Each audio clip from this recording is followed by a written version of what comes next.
to the Construction Big Breakfast, where we give you a hearty serving of insider tips and business strategies to help fuel your day so you can thrive in the construction industry. Now, here's your host. Hi everyone, thanks for tuning in to this week's episode of the Construction Big Breakfast. I'm your host, Ben Pritchard. Today we'll be diving into the subject of data, all things related to it within the construction industry and how it's a bit of an untapped resource for our industry.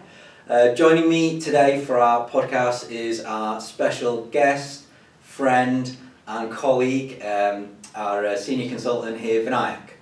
Welcome to the podcast, Vinu. Can you please give our listeners a little introduction to yourself? Sure. Thank you, Ben. Thanks for having me. My name is Vinayak. I am a civil engineer by training.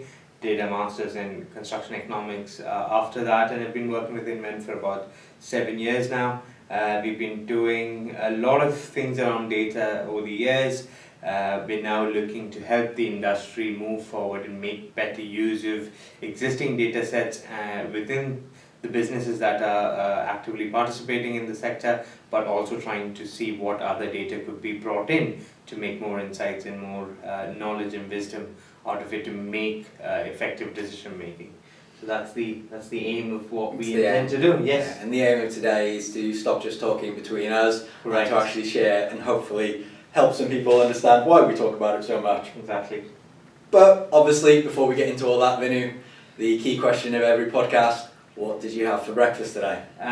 My breakfast has actually changed over the past since COVID. So I've started having a good cup of mocha in the morning now. Replaced my porridge with a good cup of mocha and drinking a lot of juices and fluids in the beginning rather than getting something heavy. So lunch is now my first proper meal of the day. So a little bit of a shift. My breakfast very much depends on whether I'm coming into the office or not at the moment. So I'm coming into the office, I stop off at Greg's on the way, £2.50 for a latte and a bacon bap. Fantastic. So we'll start the podcast with a big thumbs up to Greg's. Great value. Thank you very much. Anyway, data. So data in construction, it seems to be a bit of a hot topic at the moment. It is, yeah. Every day my LinkedIn feed is full of things being published by lots of different people about data trusts, about interoperability, about data lakes, silos, so much terminology, so many good stories, bad stories, complicated stories that no one understands.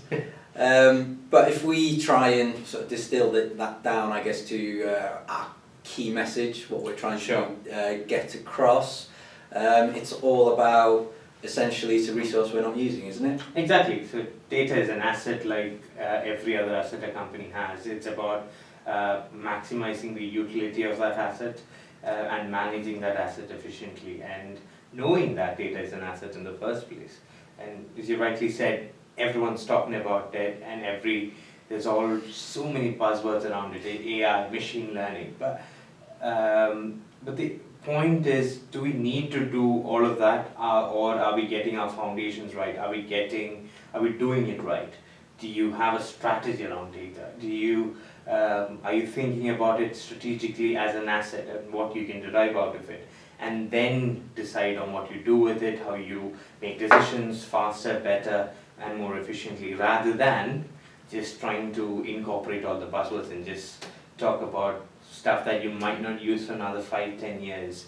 And especially for construction as a sector, as you always used to say, we are data rich but information poor.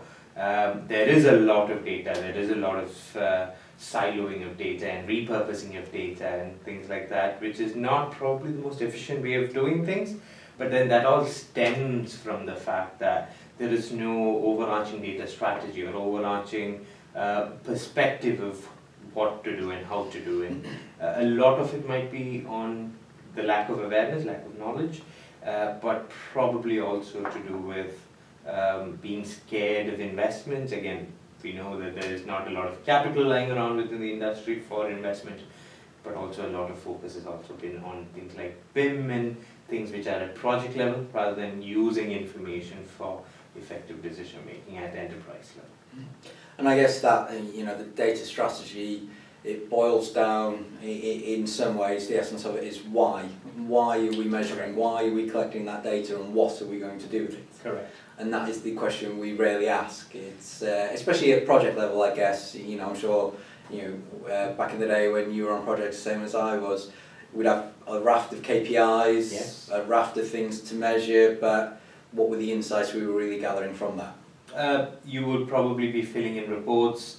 There's a structure, and then that would go in on making one specific decision or one specific kind of process, rather than looking at a whole gamut of what are the other data that's available.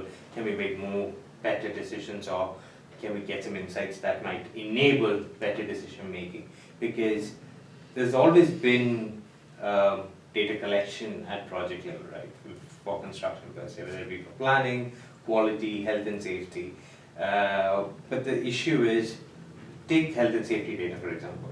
You start collecting data to measure your health and safety performance, but potentially you could use that same data for measuring effectiveness and efficiency of training for health and safety. But then the issue with that is the way the data is collected, structured and stored. The training data might be somewhere else, who gets trained might be in some other place, the safety statistics will be somewhere else. You need to bring all of that data together to make sense of it all. Yeah. But the ownership and the storing of all of it will be in different places, and no one really thinks about it, because you collect the safety data for measuring statistics, and that's the only thing that you will end up doing. Yeah, exactly. And the language, how things are described, even down to the names. I'm sure if that was our example, in one pot I'd be called David, and another pot I'd be called Ben, and yes, everyone would be like, oh, it's two different people. Yes. And how do you align that just because of me being complicated with my name, never mind trying to anyone else's? On that very particular, so I've got some interesting statistics, right? So Harvard Business Review has done a lot of cross-industry study on how data gets used and data gets collected and things like that. So there's some three key points basically. One, it says that less than half of the data collected by businesses in general is ever used for decision making. So almost 50% of the data never gets used for decision making. The case is even more crazier when you look at unstructured data. Less than 1% of the unstructured data ever gets used. 70% of the employees have access to information that they shouldn't have access to. Yeah. And about 80% of the time that analysts and data scientists spend is nothing but on prepping, cleaning, and enabling that data to be used for analytics. So your example of discrepancies in names, 80% of the time that analysts spend would be to ensure that David in one data set is the same person as Ben, and the data can actually be mapped across and then used for analytics. So the actual analytics function or developing analytical models is about 10 to 20%. But I guess as part of a good strategy, you're not just asking yourself the why and the what you're trying to measure and the outcomes. It's about, well, how am I going to do that? How am I going to structure my data set? How am I going to create an architecture around the collection of that helps clean, helps sort, helps aggregate that data in a usable, meaningful way? Yes, and that is exactly what a good data strategy would eventually want to do, because data analysts, business analysts, and the data scientists who do all sorts of data-related work can then be more effective, more efficient, so that you are talking about data at the top level of a company, and then treat it like an asset, as we spoke about. Set a strategy, set a vision as how you are collecting, storing. So there are basically two types of data strategies. You've got the offensive and the defensive. Now the defensive data strategy is more on ensuring compliance, a single version of truth, things like that. An offensive one is more about multiple versions of the same truth, but then used for several types of improving productivity, improving profit margins, improving competitive advantage, things like that. Now, a data strategy in definition will not work if it's either or. It needs to be a combination of both, because you need compliance, you need to ensure that there is a single version of truth, but then for most businesses you need to have that offensive side as well. And the idea is that you need to merge and arrive at a point, a proportion, which works for individual businesses. And most of the people don't even think about those kind of things. And that will determine your data architecture and your information architecture. So data architecture is how you collect data, store data, ensure that it's robust, it's secure, and your information architecture are things like your dashboards and how you derive insights out of it. Now, where the company's data strategy lies will help define that. But also understanding that the data strategy or the offensiveness and the defensiveness proportion might change over time. So it needs to be flexible. So all of these things are really complicated, but at the same time, construction as an industry is probably not even at the level that you are talking about data lakes, for example. Data warehouses are becoming a thing now, which if you look at high-end data analytics companies or big tech companies, data warehouses were 5-10 years behind rather, and data lakes are more prominent. So in a way, we now have an opportunity to skip certain generational development and actually get into the fact that that you can learn from all the mistakes other businesses or other industries have learned, and now we can use that as an opportunity and move forward. So we can accelerate our journey learning from tech, retail, all these companies that have been making data-led decisions for years. Definitely. It is true that other industries have very much seen data as being a key asset for decision making for a long time. What do you think has held construction back maybe in embracing the same approach to data, especially at the sort of leadership C-level suite? I think there are quite a few factors, right? So one, to enable data to be used, data needs to be collected in a structured manner. Data collected within construction has always been used as, this is my data, this gives me competitive advantage, I'm not going to share it, even within businesses you've got commercial data, HR data, training data, project data, all of them are siloed. Now breaking those silos can only be done at an executive level or at the portfolio level. The strategy, the vision at that level was probably not there for the industry, and always the focus has always been on project level data. Again, the importance given to BIM kind of exemplifies that. Secondly, it's the lack of knowledge about what is possible and the risk-averse nature of the industry as a whole. And I think finally it's also the uncertainty about, is it going to be expensive, is it going to be effective? In doing this, are we actually going to get a business value out of it? Is it going to improve productivity, or the lack of knowledge of how much improvement that will actually derive out of investing in these systems? And again, not to say that these investments are considerably expensive when you're talking about big businesses. The cost has come down considerably over the years, but still it's not cheap to do it. But it's valuable. That's the important thing, isn't it? Definitely is, yes. Ultimately being able to better understand what is happening, because that's one of the key changes, I guess, that having a better data architecture, infrastructure, a well-placed data strategy will give you. It will give you far more proactive data collection, so you better know what's happening today in your business, not what might have happened 3 weeks ago. Yes. According to PMs, QSs and the likes. And don't get me wrong, I've been that QS. I've certainly shaped my version of events on a few CVRs over the years. Obviously, always integrity high on the list of everything. But just being able to better make decisions based on what's happening today. Yes. Real time, or as close to real time as possible, would massively change our approach to things. It does. Yeah, it definitely will. But it is also the fact that it's not just access to data which is not manipulated. Probably a stronger word, but manipulated in several shapes or forms. But also understand the time and effort it would have taken you, for example, to repurpose the same data into different templates. You don't need to do that. A lot of that can be automated at the moment. And more importantly, you don't have to search your inbox for that Excel report or a PDF report that you would have received 2 weeks ago, because it can be on dashboards, either Power BI, Tableau, whatever it is, and have access on your phone, your laptop, your tablet, and everything can be suited or designed so that you get the information that you want at that moment, and it will give you ability to do further analytics rather than asking someone else to do that for you. I think in trying to help the industry see that we're not talking about everyone adopting AI, machine learning tomorrow. There is an element of the data strategy which is just better understanding how your Office 365 works, how that all connects data together, how you can query that in a more structured fashion, how you can embrace Power BI and things like that to bring stuff together. I mean, often you hear, if you're going to do anything, you need to just get rid of Excel.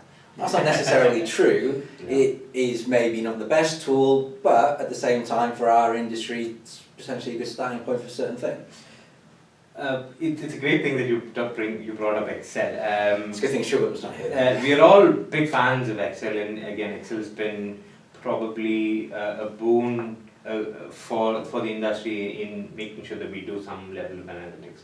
But the challenge is what you do with that data. Are you just collecting data in Excel, or are you analyzing it using pivot tables and then it lies there? The static nature of how the data is available for utilization is the issue. Now, data can still be captured in Excel as long as there is a process in place to bring that to a cloud architecture, through an FTP server or something, and then doing that, you're not changing how people are collecting or using data. It is then doing what you're going to do after that. You're going to then take it into a database and then make it available for analytics. But Office 365 is another great example that you brought up. You talk about the digital transformation journey, right? Digitization, digitalization, and then eventually digital transformation. Now, a lot of the effort and investment in the industry has been on the digitization side. Taking manual processes, creating forms, creating processes to automate or to digitize technically or conventional manual processes. Now, you need to go beyond that to enable good data analytics. Now, if you don't have, again, going back to a good data strategy, you wouldn't know what data to collect, and you wouldn't be collecting data in the way that you wouldn't want to. So, all of that is very important to actually then get the final outcome. So, data strategy will obviously be linked with the systems, the processes, the digitization methods, but all of that can actually be done now to break the barriers or to enable businesses to see the potential of it. The first thing, in my opinion, is about, let's start with, what you've got already. Let's see how we can maximize the utility of existing data sets, existing solutions. Can we improve on effectiveness of how people use data in terms of, can we reduce the time people have to repurpose data that's already available? Can we make the data available to the decision makers on the day that they want to, not 2 weeks or 3 weeks delay? Those kind of things will set the ball rolling, but it will also give us an opportunity to set a good foundation, talk about data strategy, talk about data architecture, talk about information architecture. And in doing that, the C-suite or the decision makers would probably feel, this is actually valuable. But on the flip side, it is that if you don't do it, in 5 to 10 years, you might become obsolete. You might lose the effectiveness of the business or how you do business, because the world is changing at such fast pace.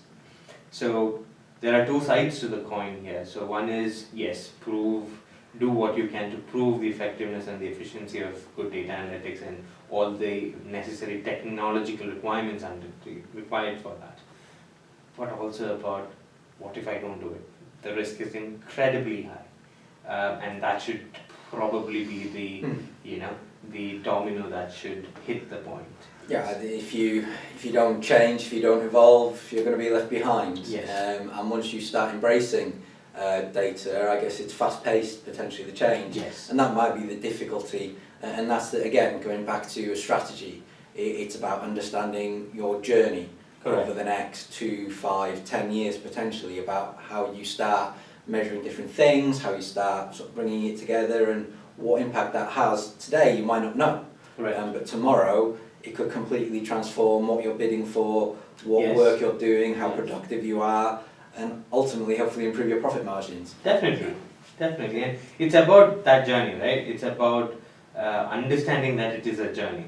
It's not that you invest a certain amount of money and you're going to get benefit today. There's also another element of culture, the business culture about how you are changing the way people look at data. You're changing the way people look at analytics. If you have a business question that needs answering, do you have the data to answer that question in a much more quantitative manner rather than using gut feeling? Mm-hmm. Oh, I think it is like this. Okay, you need your gut feel to it, but then what data will enable you to do it is either validate it or give you a different perspective.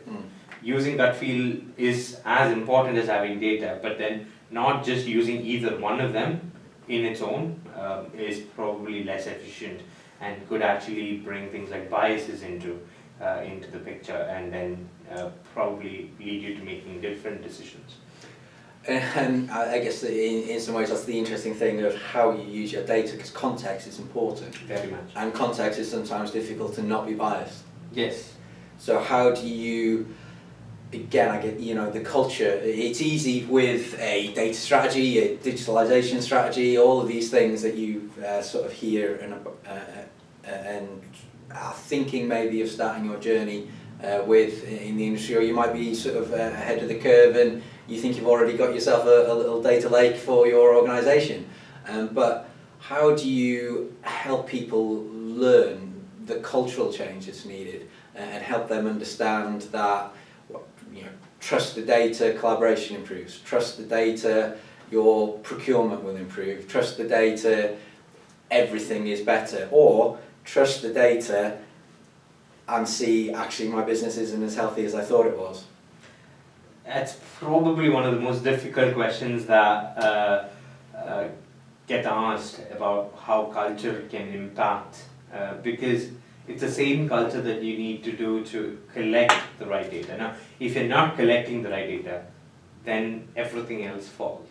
Now, if you believe that the data collected is actually trustworthy, then everything along then connects like a chain with proper links. Now, you're only as strong as your weakest link. Now, finding where that weakest link and tackling that is where it is. Getting the right people, getting the right skill set, and more importantly, having that right vision is probably the best way to influence cultural change. In terms of data, to prove the value might take a little more time, and when you're looking at people's beliefs and biases and things like that in the past, changing that will take time, and understanding that, again, the journey and the time and believing that it is going to be valuable needs a lot of understanding, needs a lot of visionary thinking, but then again, small wins are good starting points. Yeah, and small wins are, the easy ones, the low-hanging fruit. It's always easy to find. I mean, it's a story that I've shared on a few podcasts, so apologies to bore any avid listeners with it again. But I remember reading an award submission a few years ago.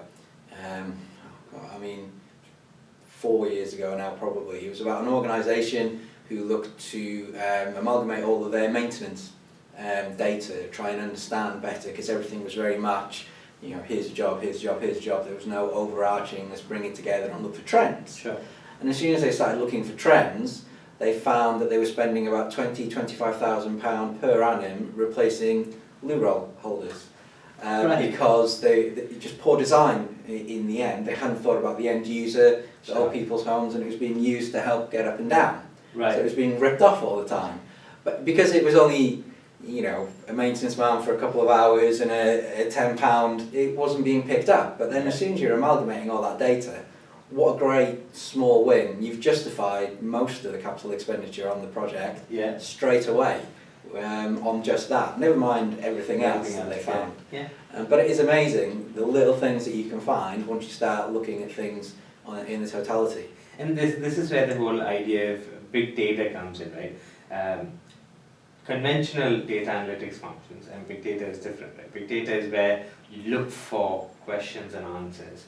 You go on an explorative research or an investigation to see what can I use with existing data, rather than collecting data with a strategy or with an end in mind. Going forward, when you collect data, I think you need to bring both these worlds together to maximize the utility and the ability to derive business value.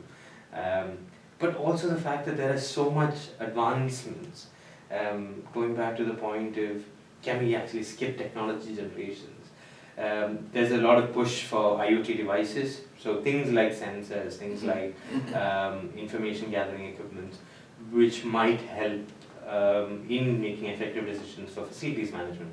So there have always been use of QR codes, for example, but replacing QR codes, or rather adding sensors to it, would determine how many times a door has been opened and closed a day. Now, you collect that data over years and then use that in your design process, so that a particular door in a particular floor gets used X number of times, and another door gets used Y number of times. Now, would that change your design aspect for that door in the future? There's also an element of how long are you designing it for? Those kind of questions, the standard design life, things like that, where you're using by conventional knowledge, can actually get questioned using all the data that gets collected going forward. So it's really interesting, a lot of opportunity out there. So one last final question before we start wrapping up. So it can be quite intimidating trying to think Definitely. about, where do I start? What is the key thing? Do I think about the technology I need for it? Do I think about what am I currently collecting? What do I want to collect? What is really the first starting point for an organisation that thinks they want to do more with their data? Understanding that data and technology are enablers, and then they are there to enable the business's vision. So business strategy comes first.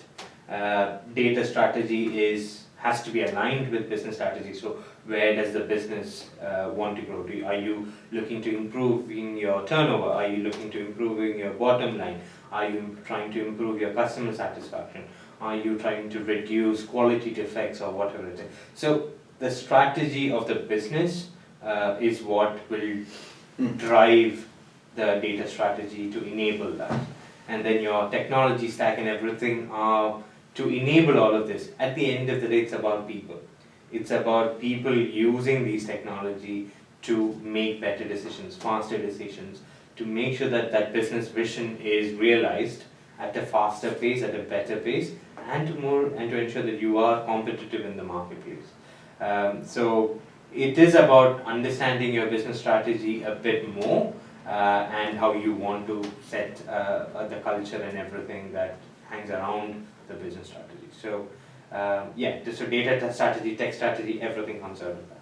Yeah, and I think as a sort of an industry, we need to realise that having a more sort of joined approach to measuring, collecting, sharing. So that's where data trust and things like that unfortunately we haven't got time to talk about can come in, but it can help us massively accelerate our journey to becoming net zero, our journey to understanding how to remove as much embodied carbon as possible from the construction process, from becoming more productive, from just all the things that we want to do. And I think if we look backwards, I think the health and safety journey that we have come up through as an industry over the last decade, 15 years, a lot of that, without realising, has been data-led and data-enabled.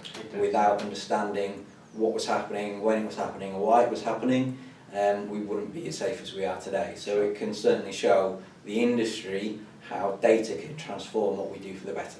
Yeah, definitely.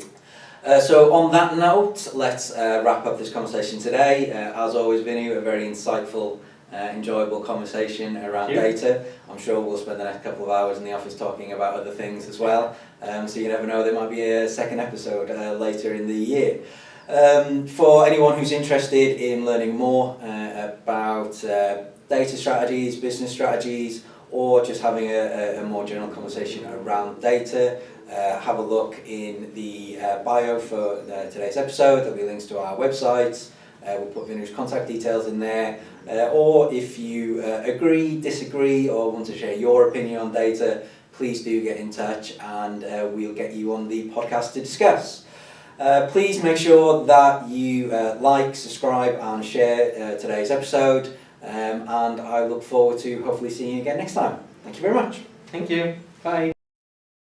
Want to learn more about how Invennt can help your business maximize its bottom line? Head on over to www.invennt.com and get in touch with our team today. Thanks for joining us this week on the Construction Big Breakfast. Make sure to visit our website, www.invennt.com, where you can subscribe to the Construction Big Breakfast on all platforms so you'll never miss a show. While you're at it, if you found value in the show, we'd appreciate a positive rating. Or if you'd simply share it with a friend, that would help us out too. Be sure to tune in for our next episode.